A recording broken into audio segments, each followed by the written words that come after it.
What's up, everybody? Welcome back to Taste Like Music. Jason and Joe here today, reviewing a record submitted to us by one of our patrons. This is our Album of the Week series. And this week we're looking at the album Someday We Will Foresee Obstacles by the group Sid Matters. This record's from 2008. I had never heard of this group in my life.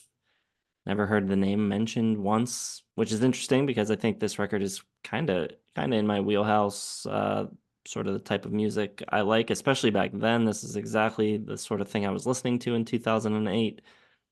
They are a French band led by Jonathan Morali. Even though they're French, the lyrics are in English on the record. And apparently, this record got some notoriety because a couple of the tunes were used in a video game. But I'm not a gamer, so I never came across that, nor am I familiar with the game that the songs are featured in. So that's all I really know going into it. Yeah, I don't know a single thing about this band. Its name is a take on Sid Barrett and Roger Waters, but they flipped the W to an M for some reason. So it's Sid Matters, which is interesting, I guess. Yeah, I'd never heard of them. I saw that a couple of their songs have like 50 million listens on Spotify, so that must be the ones that were in Life is Strange. Seems like a lot of listens for a band that I've never ever heard of, so I don't know. So yeah, I mean, it starts out the first track, City Talks, I think is pretty good, acoustic kind of indie folk track. Not a lot happening other than acoustic guitar and voice on that one. The next track, Obstacles, kind of uses that same framework of songwriting, but expands outward a little bit into almost like a kind of post-rock kind of build up near the end. A lot of kind of just like building textures and stuff, a little kind of triumphant type of feel. Kind of reminded me a little of Explosions in the Sky. To all of you, the vocals on that remind me so much of Remy Zero. I heard a lot of people talking about how the vocals kind of remind them of Tom York, and there's some Tom York-esque moments later in the record and some Tom York-esque melodies, but if I had to come up with like a direct comp, I think the closest is Remy Zero. I think they sound a ton like Remy Zero. Someday, sometimes I think there's some like cool Baroque elements on that one, getting some of that little like post Britpop vibes again that we've been getting seemingly weekly on these selections lately. Watcher, I thought had a really cool chord change. That one is the one that mostly reminds me of like early Radiohead and Hours, if people are familiar with that band. Flow Backwards, I thought was another kind of York-esque melody. There's a hidden track on the record, interestingly, and it's mostly instrumental until towards the end, and some vocals come in. But it's got some really cool bass work on it. I think it has some of the best guitar work. It's got a kind of a cool guitar solo on it.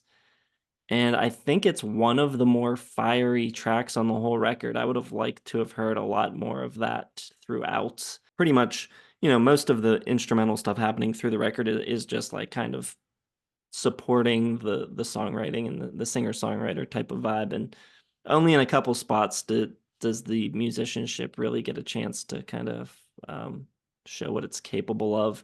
And yeah, I think more of that throughout the record and not hiding it on a hidden track would have been, I think, beneficial to the whole thing. Overall, like I said, it's in my wheelhouse. I like this type of writing. I like his voice.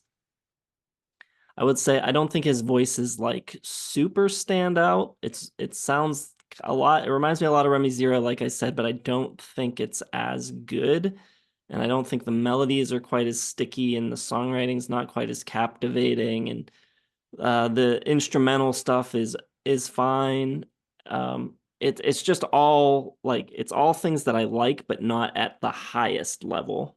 So I'm at 3.5 stars on it. I think it was enjoyable. It was interesting that this band somehow flew under the radar and never even heard of them. And yeah, there's some stuff I liked on it, but it's just like the songwriting's not incredible, the voice isn't incredible, the playing is serviceable but not great or that interesting. It's just it was good, but that's where I'm landing. Just good. We're seeing eye to eye on this one for the most part. I think it starts off a little sleepy. City Talks. Heard people mentioning, or maybe it was some of the reviews or whatever, like Nick Drake comparisons, and maybe it's just that it's acoustic only, pretty much in the beginning. I heard a lot of people mention Radiohead. I can hear the Remy Zero as well on some stuff. So it's all, it's good comparables. Not a lot of Pink Floyd for a band named after two Pink Floyd members. Not getting a lot of Pink Floyd. But the first couple tracks, City Talks, Obstacles, it's just sort of, some acoustic guitar playing. His vocals, I don't think he's the strongest vocalist, Jonathan Morali. I think he's a little ordinary. And the acoustic guitars are pleasant, but they're a little soporific at the beginning. And I was really like, after the first, I don't know, 3 or 4 tracks, I was really like thinking like, what is this band's hook? With apologies to Murphy Lee, what the hook gonna be for this band? Because they're not giving me much here. Like everything is pleasant. Like I didn't dislike City Talks or Obstacles, but I wasn't hearing anything that's, stand out. Like you were saying, like the instrumentation is nice, the vocals are nice, the songwriting is nice, the influences are nice, but nothing to really elevate it to, hidden gem or anything like that. But I do think it picks up steam as it goes along. I think once you get to Someday Sometimes, and it starts sounding a little bit more like Tom York and Radiohead, OK Computer in particular. It just, you know, more instrumentation gets added in. There's more electric guitar. Things get a little louder, just a little more interesting. I just didn't find enough in that acoustic singer-songwriter stuff to really perk my ears up. But someday, sometimes stronger. I think Watcher, a little more melodramatic instrumentation. You got Lost Bird. You get a little more active acoustic guitars. You get like a marimba in there. Some nice minor chords. It's got like an icy, chilling atmosphere.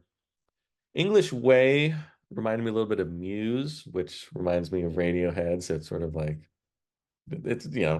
it's the circle of Radiohead of Tom York. Things are getting a little bigger, a little more anthemic. There's a really cool legato guitar line in it, which brought to mind Matt Bellamy. And I think that's really the first time things get loud, like there's actual energy into it. Middle Class Men reminds me a lot of No Surprises. Big OK Computer vibe there. And then, like you, and I think some other people in the Discord have mentioned this, Motion, or the hidden track after Motion, is my favorite on the whole album. It's spacier, some jagged electric guitar, pretty cool leads in there. Another sort of marimba-ish sounding. I don't know exactly what it was, but it was pretty cool. The vocals are kind of lost in space, cool vibe. And I could have used more of that. I could have used 2, 3 more tracks like that. I do like the journey it takes you on from like the sparse acoustic to the big spacey, rock. I think it just starts out a little too slow, that doe-eyed kind of sad British guy vocals, post-Brit pop stuff. It just takes a little too long to get to that space trip. And then once we're in space, you only get that one track to really take advantage of the atmosphere. So I think in overall it's a 3.5.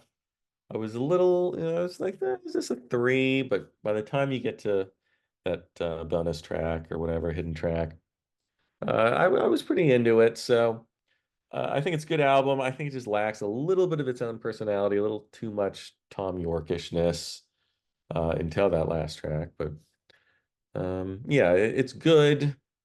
But I'm still looking, even with that spacey track, I was still looking for like that really standout element to the band where something I couldn't hear elsewhere, something that really elevate it to really good 4-star territory. So only a 3.5 stars, but it was a cool album. I liked it. Yeah, I think they could have gone either way with either like more fiery playing and just like the band doing more to push it over the top.